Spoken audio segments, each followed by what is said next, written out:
பிடாடி ரயில் நிலையம் 2 மணி நேரம் தாமதமான ரயில், பதற்றமாக மாறிய போராட்டம். நேற்று பிடாடி ரயில் நிலையத்தில் சுமார் 2 மணி நேரம் தாமதமாக வந்த ரயிலை தொடர்ந்து பயணிகள் ரயில்வே அதிகாரிகளிடம் கேள்வி எழுப்பினர். இதனால் நிலைமை பதற்றமாக மாறி காவல்துறை வரவழைக்கப்பட்டது.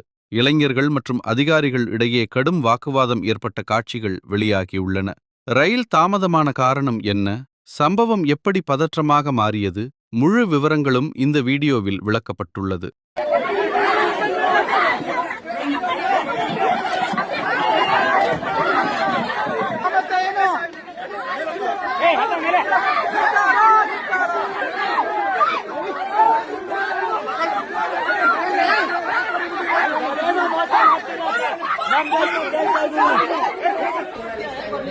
डिस्क्रिमिनेशन एक्सप्रेस को नॉर्मल इसको ट्रेन हो तो एक्सप्रेस ट्रेन हो तो ये रिक्शा